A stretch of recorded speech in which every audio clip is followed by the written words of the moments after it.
इस वीडियो में हम पढ़ रहे हैं क्लास 7 के हिस्ट्री के चैप्टर नंबर 1 को, जिसका नाम है tracing changes through a 1000 years. और ये है वीडियो नंबर 3 इस चैप्टर का। इसके पहले 2 वीडियोस किए हैं मैंने इस चैप्टर के ऊपर। तो अगर आपने उन वीडियोस को नहीं देखा तो नीचे डिस्क्रिप्शन में जाएं, जिससे आप सारे वीडियोस इस चैप्टर के देख सकते हैं। तो देखिए, इसके पिछले वाले वीडियो में हमने देखा था कि जो 1000 साल यानी कि जो 700 से लेकर 1750 के बारे में यहाँ पर हम पढ़ रहे हैं, इन 1000 साल में बहुत सारे नए सोशल और पॉलिटिकल ग्रुप्स बने थे। उनके बारे में हमने पढ़ा और देखा कि उनका निर्माण कैसे हुआ था। और उसी तरीके से इस वीडियो में हम ये जो टॉपिक पढ़ रहे हैं, रीजन एंड एम्पायर, इसमें हम देखने वाले हैं कि जो 1000 साल हुआ 700 से लेकर 1750, इन बीच में बहुत सारे एम्पायर्स बने, उनके बारे में हम शॉर्ट डिस्क्रिप्शन देखेंगे। और बहुत सारे रीजन्स में छोटे छोटे स्टेट भी बने, छोटे छोटे राज्य भी बने, उनको एक तरीके से उनके बारे में हम जानने की कोशिश करेंगे।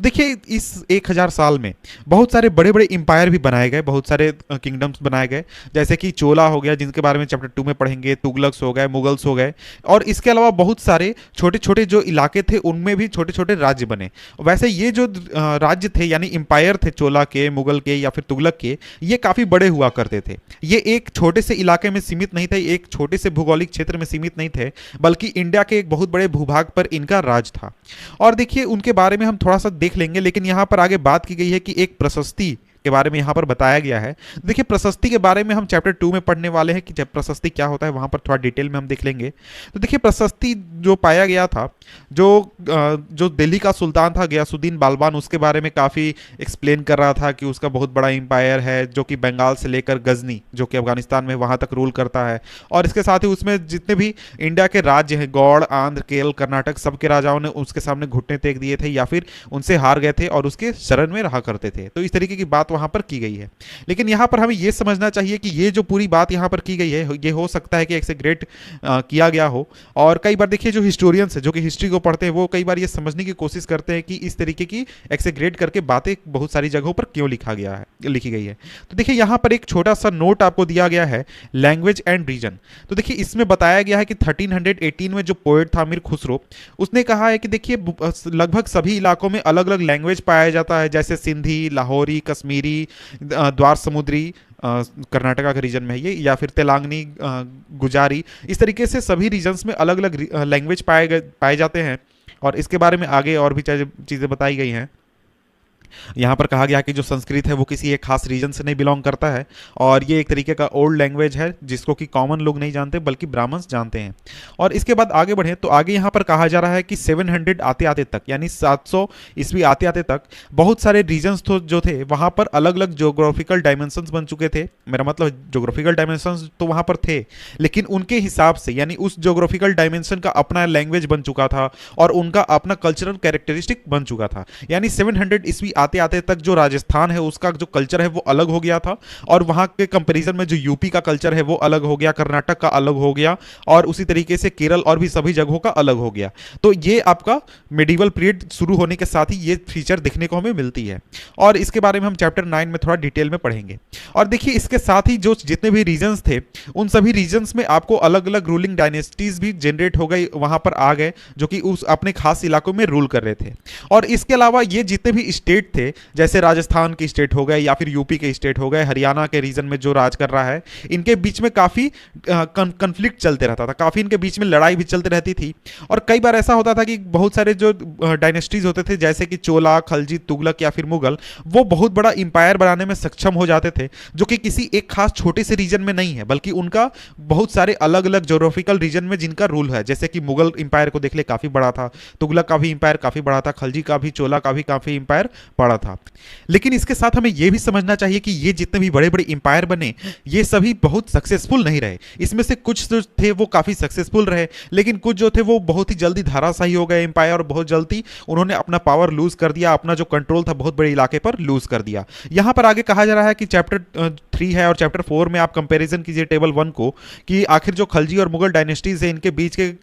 जो इनका रूलिंग टाइम था, ड्यूरेशन रूल का, वो कितना था। जब मुगल इंपायर का डिक्लाइन हुआ 18 सेंचुरी में। उसके बाद बहुत सारे नए रीजनल स्टेट्स बन गए जिनके बारे में चैप्टर 10 में हम पढ़ने वाले हैं। लेकिन जो मुगल एम्पायर था जिसने करीब 200 वर्षों तक इंडिया पर रूल किया था, इतने लंबे शासन में जब मुगल एम्पायर जो था वो इंडिया के बहुत बड़े भूभाग पर, बहुत बड़े रीजन पर रूल कर रहा था, उसकी वजह से जो एक दूसरे का कल्चर था, यानी कि राजस्थान का जो अलग कल्चर है या फिर बिहार का अलग कल्चर है, केरल, कर्नाटक, इन सभी का अलग कल्चर है, तो इन सभी का एक दूसरे के साथ इंटरेक्शन हो रहा था, एक दूसरे के साथ वो जुड़ रहे थे या फिर उनका मेल मिलाप हो रहा था। तो इस तरीके से बहुत सारे जो कल्चर्स हैं वो ऐसा लगता है जैसे एक सभी जगहों पर सेम है, लेकिन इसके बावजूद भी वहाँ सभी जगहों पर सभी के कल्चर्स अपने अपने थे। तो कई सारे फीचर्स आप देखेंगे कल्चर में जो कि सभी जगहों पर बराबर एक जैसे दिखते हैं, लेकिन उनके उसके बावजूद भी बहुत सारे ऐसे कल्चर के हिस्से हैं जो कि सभी रीजन्स में अलग अलग हैं या फिर सभी लोगों के एक हैं। और इसमें आप देख सकते हैं जैसे कि जो गवर्नेंस का तरीका हो गया या फिर इकोनॉमी का मैनेजमेंट हो गया या फिर जो एलिट कल्चर्स हो गए, और लैंग्वेज को भी आप देख सकते हैं। और जो 1000 साल की बात यहाँ पर कर रहे हैं, जो 700 से 1750, तो देखिए जो अलग अलग रीजन का जो कैरेक्टर्स हैं वो ऐसा नहीं था कि वो अलग अलग ग्रो हुए, वो एक साथ मिलकर ग्रो हुए। यानी कि ऐसा नहीं था कि राजस्थान जो है वो कंप्लीटली कटा हुआ है उत्तर प्रदेश से या फिर महाराष्ट्र से। वो जो रीजन था वो एक दूसरे के साथ इंटरेक्ट कर रहा था या फिर एक साथ इंटीग्रेट होकर डेवलप कर रहा था। कुछ फीचर्स उन्होंने अपना अलग डेवलप किया और कुछ फीचर्स उनका एक साथ डेवलप हुआ। तो ये चीज़ यहाँ पर हमको समझनी चाहिए। इसके बाद हमारा नेक्स्ट टॉपिक आ जाता है ओल्ड एंड न्यू रिलीजन्स। तो अब हम देखने वाले हैं कि जो हमारा डेवलपमेंट हुआ 1000 सालों में, जो हमारे 1000 साल में इवेंट्स हुए, उसमें रिलीजन भी बहुत बड़ा हिस्सा है, क्योंकि रिलीजन भी बहुत सारे इवेंट्स हुए, बहुत सारे चेंजेस आए इन 1000 सालों में, जिसकी यहाँ पर हम बात कर रहे हैं। तो देखिए जो रिलीजियस ट्रेडिशन जो थे उसमें बहुत ही ज़्यादा तब्दीली आई 700 से लेकर 1750 के बीच में, यानी मॉडर्न पीरियड शुरू होने से पहले बहुत ही ज़्यादा तब्दीली आ गई। तो देखिए लोगों का जो विश्वास है भगवान के प्रति, वो कई बार होता है कि वो पर्सनल हो, यानी कि एक आदमी का अपना पर्सनल बिलीफ हो सकता है, लेकिन कई बार वो कलेक्टिव भी होता है। यानी जब हम रिलीजन की बात करते हैं तो रिलीजन जो है वो एक कलेक्टिव चीज़ है, उसमें सोसाइटी आती है, उसमें लोग जो है एक दूसरे के साथ मिलकर भगवान की पूजा करते हैं, एक जैसा उनका बिलीफ होता है। और ये जो रिलीजन है वो कई बार जो लोकल कम्युनिटी है या फिर बहुत बड़े स्तर पर कम्युनिटी है उसको ऑर्गेनाइज करने का भी काम करती है और लोगों को एक दूसरे के साथ कनेक्ट करने का भी काम करती है। और ये जो सोशल ग्रुप है वो कई बार अपने बिलीफ के आधार पर ही एक दूसरे के साथ जुड़ते थे। यानी कि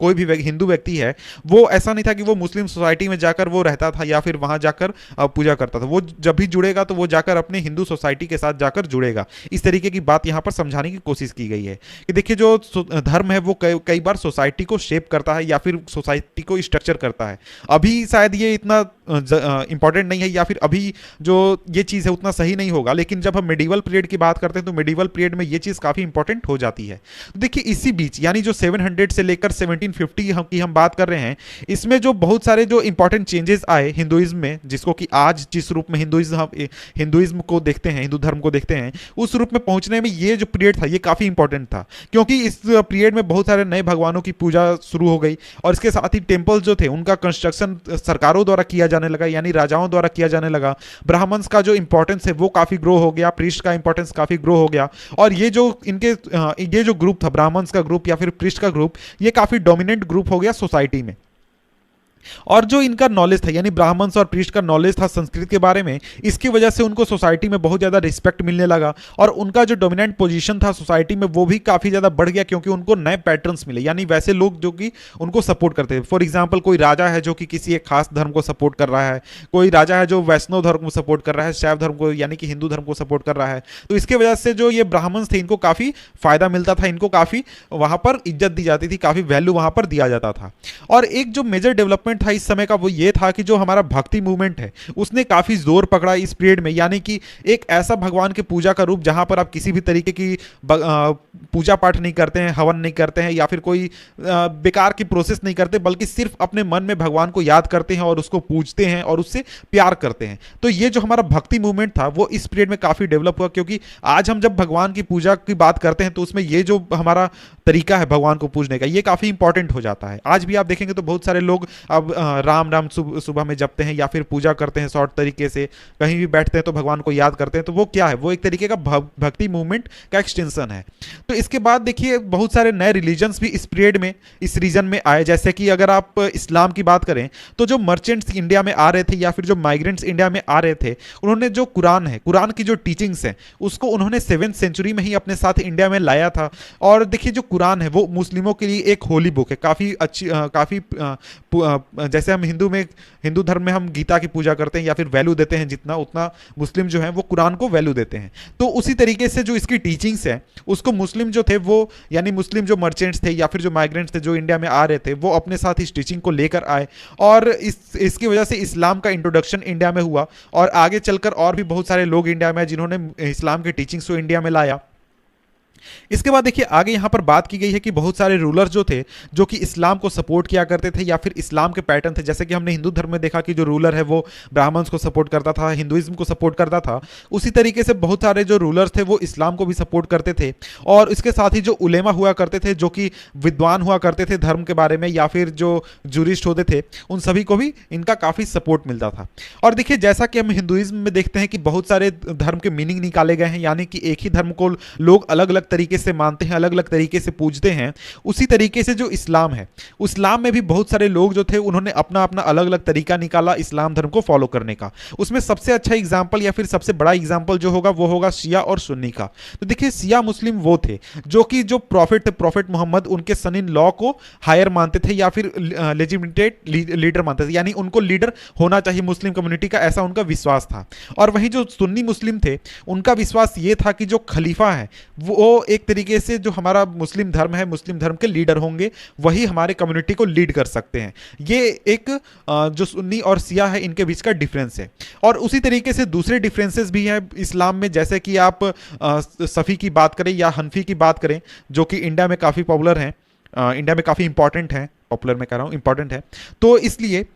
इस्लाम में भी आपको बहुत सारे अलग अलग टीचिंग्स मिल जाएंगे, बहुत अलग अलग वेरिएशंस मिल जाएंगे जो कि इस्लाम में फॉलो किए जाते हैं या फिर माने जाते हैं। तो ये हमने बात कर ली रिलीजन के बारे में। इसके बाद यहाँ पर हमारा नेक्स्ट टॉपिक है thinking about time and historical period, यानी कि जो टाइम है और वो हिस्टोरिकल पीरियड, यानी जो पूरा हम 700 से लेकर 1750 या फिर उसके पहले एंशियंट से लेकर हमारा 700 तक जो कि एंशियंट हिस्ट्री कहलाता है, इसके साथ ही 1750 के बाद का जो पीरियड है उसको हम मॉडर्न हिस्ट्री कहते हैं। तो इसको अलग अलग कैटेगरी में क्यों बांटते हैं, इस चीज़ को यहाँ पर हम थोड़ा सा समझ लेते हैं। तो देखिए यहाँ पर जैसे बताया जा रहा है कि जो हिस्टोरियंस हैं जो कि हिस्ट्री को पढ़ते हैं, हिस्ट्री के बारे में स्टडी करते हैं, वो टाइम को सिर्फ और सिर्फ घंटे बीतना, डे बीतना या फिर साल बीतने के रूप में नहीं देखते हैं, बल्कि उसको क्लॉक या फिर कैलेंडर के रूप में देखते हैं। और देखिए जो टाइम है वो कई बार दिखाता है कि जो सोसाइटी है उसमें सोशल या फिर इकोनॉमिकल ऑर्गेनाइजेशन किस तरीके से चेंज हुआ है, आइडियाज़ का ट्रांसफॉर्मेशन किस तरीके से हुआ है, या फिर जो लोगों के बिलीफ हैं वो किस तरीके से बदले हैं।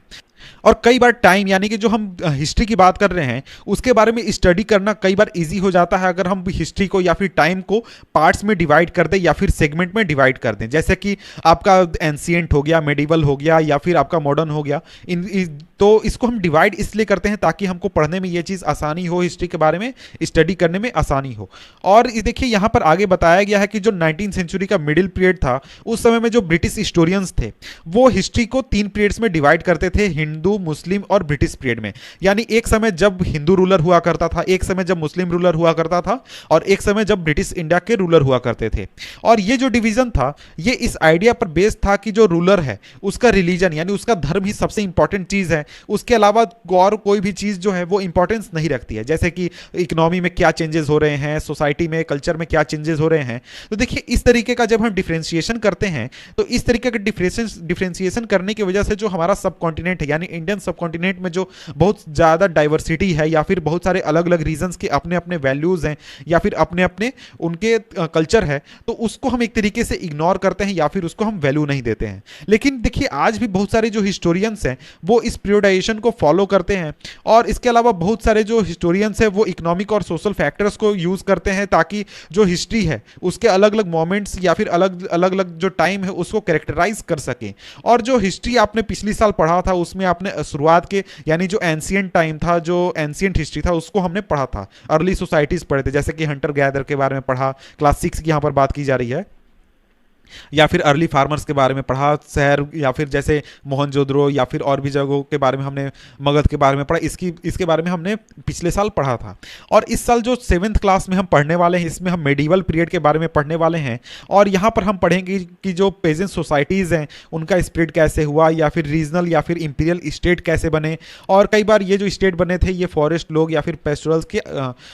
उनके लॉस के ऊपर बने थे, उनको लॉस हुआ था इस चीज़ की वजह से। और इसके साथ ही हम पढ़ेंगे कि जो हिंदुइज्म है और इस्लाम है, इसका मेजर रिलीजन्स के रूप में डेवलपमेंट कैसे हुआ इंडिया में। और इसके साथ ही आगे अंत में हम पढ़ेंगे कि जो यूरोपियन ट्रेडिंग कंपनीज थे उनका इंडिया में आगमन कैसे हुआ, वो इंडिया में सक्सेसफुल कैसे हुए। और देखिए जो 1000 साल का हिस्ट्री है इसमें बहुत ज़्यादा चेंज हमको देखने को मिलता है, क्योंकि देखिए जो 16th और 18th सेंचुरी है वो कई बहुत ही ज़्यादा डिफरेंस है आपके 8 या फिर 11th सेंचुरी से। यानी कि 8 और 11th, 8, 9, 10th सेंचुरी को जब हम देखते हैं तो उसके कंपैरिजन में 16th, 17th सेंचुरी जो है वो काफ़ी अलग है, काफ़ी उसमें डिफरेंस है। और इस वजह से पूरे इस मेडिवल पीरियड को सिर्फ और सिर्फ हम कह दें कि ये मेडिवल पीरियड है, ये सही नहीं होगा। क्योंकि देखिए मेडिवल पीरियड का जो अंतिम का जो हिस्सा है 17th-18th सेंचुरी का, वो कई बार मॉडर्न जो पीरियड है उसके साथ ओवरलैप करता है। तो देखिए यहाँ पर मॉडर्निटी यानी मॉडर्न पीरियड हम कह रहे हैं, तो मॉडर्न पीरियड कहने का मतलब ये होता है कि इस पीरियड में जो मटेरियल प्रोग्रेस है, यानी कि लोगों के पास सामान आने लगे या फिर जो नए रिसर्च होने लगे, नए टेक्नोलॉजीज आने लगी, तो इसको हम मॉडर्न पीरियड में इंक्लूड करते हैं। और हमारा जो 16, 17, 18 सेंचुरी है ये हमारा मॉडर्न पीरियड के साथ ओवरलैप भी करता है। और जब हम 1750 के पहले को यानी 1700 या फिर 1750 के पहले को जब हम कहते हैं कि ये मॉडर्न पीरियड नहीं है, ये हमारा मेडिवल पीरियड है, तो हमारा कहने का मतलब ये हो जाता है कि उस समय में हम किसी भी तरीके से प्रोग्रेस नहीं कर रहे थे, हमारा किसी भी तरीके से डेवलपमेंट नहीं हो रहा था। लेकिन ऐसा बात नहीं है। हम जो हमारा मेडिवल पीरियड था उस समय भी बहुत सारे डेवलपमेंट्स हुए थे, हमारा जो इंडिया था वो काफ़ी डेवलप्ड था और यहाँ पर बहुत अमीर की स्थिति हुआ करती थी, हमारा देश काफ़ी अमीर हुआ करता था। तो देखिए इन 1000 सालों में जो सोसाइटी है सब कॉन्टिनेंट के वो काफ़ी ट्रांसफॉर्म कर गई है और इकोनॉमीज जो हैं वो बहुत सारे अलग अलग रीजन में बहुत ही अच्छे स्थिति में पहुंच गई थी। यानी कि वहां पर हम कह सकते हैं कि वो जो रीजन था वो काफ़ी प्रॉस्पेरस था। और ये देखिए ये जो प्रॉस्पेरिटी है यानी इंडिया की अमीरी, उसी ने यूरोपियन ट्रेडिंग कंपनीज को काफ़ी अट्रैक्ट किया था कि हम वहां से जाकर ट्रेड कर सकते हैं और वहां पर हम प्रॉफिट कमा सकते हैं। और जैसा कि आप इस बुक में पढ़ेंगे कि जो साइन है चेंज का या फिर हिस्टोरिकल प्रोसेस जो हुआ वो कैसे हुआ। और इसके बाद आगे आप जब चैप्टर पढ़ेंगे तो उसमें आप देख सकते हैं कि आखिर क्या क्या चेंजेस हुए, कैसे कैसे चेंजेस हुए और क्या क्या चीज़ें सेम रही। इसको आगे आप खुद से आगे के चैप्टर्स में एनालाइज कर सकते हैं। तो यहाँ पर हमारा ये चैप्टर खत्म होता है। तो मिलते हैं आपसे हम नेक्स्ट वीडियो में किसी और चैप्टर के साथ। तब तक